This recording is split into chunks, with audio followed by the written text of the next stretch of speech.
Good morning and welcome to Joyful Mom. My name is Tammy Lewis, and today we're going to talk about your emotional well-being when dealing with kids. Do you have a kid that pouts? I do. I have two that pout, actually. I have four boys, if you don't know that about me yet. And I do have a couple who choose to pout a lot. And often that can take me to a place of questioning myself, of questioning who I am as a mom. Am I doing a good job? Things like that. And it takes me to a place of negativity. And honestly, I just feel blah. How's that for a technical term, right? It just feels nasty in my soul. So, what do you do? Let's talk about that today of the emotional well being of you as a mom when one of your children is trying to take you into what I call a state of deprivation. And when the kid is pouting, that's exactly what I feel like it is they are trying to bring you into their negativity. How do you deal with that? So let's talk through four ways, and I'm going to tell you a little bit about my kids at the end of this, but and how I deal with his particular pouting. Right now, let's talk about four ways that you as a mom can stay emotionally well when your children try to bring you into deprivation. All right, step number one, ready? Is speak positively to yourself. At Joyful Mom, I truly believe in your emotional well being and taking responsibility for your own reaction. So when your kids are trying to bring you down, mom, because often kids do that, right? That's just, they're trying to test their boundaries. Speaking positively to yourself about who you are. I am calm. I am able to make a rational decision. I am able to distance myself from the situation and think clearly.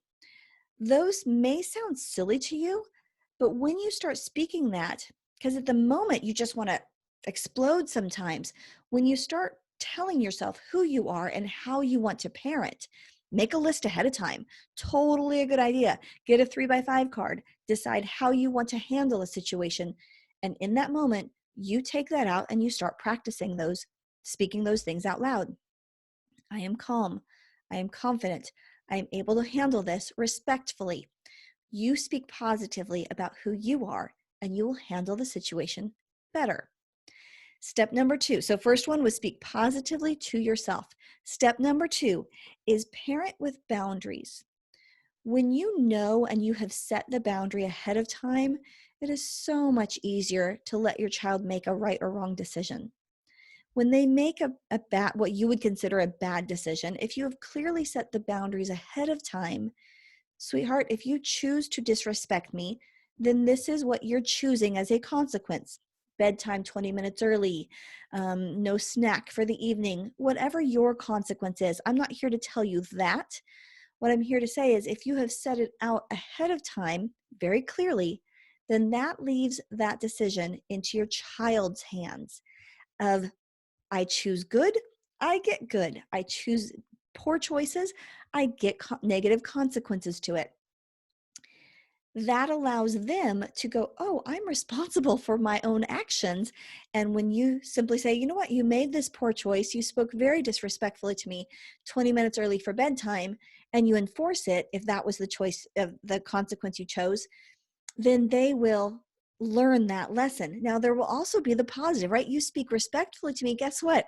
We're going to maybe go 10 minutes later to bedtime or whatever it is you choose. There's always a positive and negative side.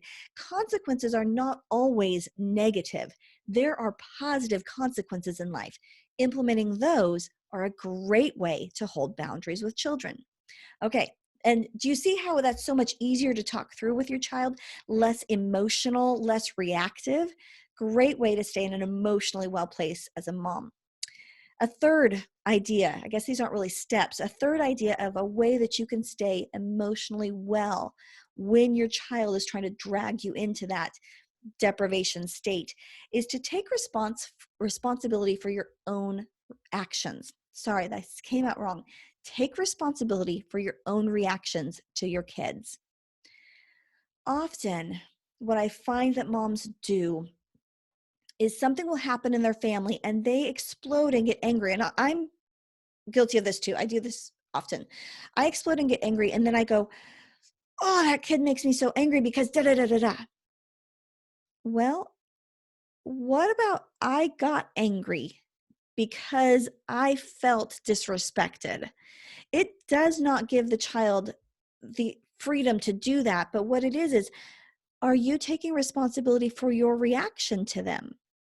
How could you handle this as your best self so that they learn a lesson and they learn respect rather than, well, when I do this, that pushes mom's buttons and I can get her to yell at me?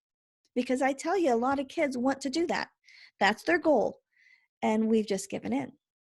So, how do we teach them honor and respect? Is by also honoring and respecting our response to them.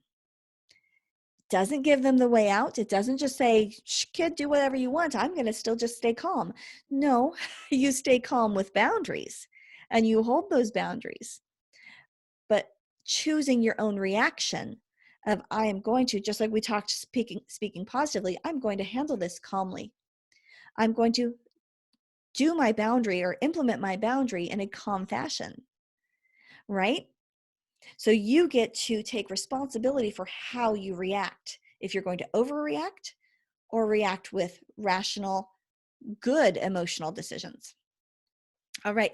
Another way, the fourth way to allow yourself to stay emotionally healthy when you're dealing with kids who are pushing your boundaries is to stay in abundance when others invite you to deprivation. What does that mean?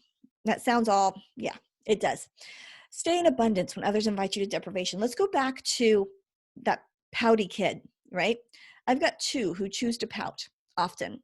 They just do. So I'm not going to go into the reason why. There are reasons why, and that's fine. But what it does when they come into the home and into our family room, when everybody's sitting there pleasantly doing something and they're pouting, the feeling in the room, there's this negative vibe in the room and you can immediately feel it. And they look at you like, oh, woe is me. And they're inviting you to ask them, what's wrong, sweetheart? And there is a time and a place for that. Not discounting that whatsoever. But there's also a place where you're being manipulated and they're just seeking to bring you into this negativity. And as a mom, you know the difference, right? You totally can tell when they're trying to manipulate you and when they do need you to care for them. So what we have chosen to do with our children is to invite them to abundance. Sweetheart, we're all having a very pleasant time, and I can see that you're not. Why don't you go down, step outside for a minute maybe, get some fresh air, and then when you are in a place that you can be pleasant in our family and in our home, you are welcome to join us. You see how instead of me going into his deprivation, what's wrong? I invite him to go into our abundance.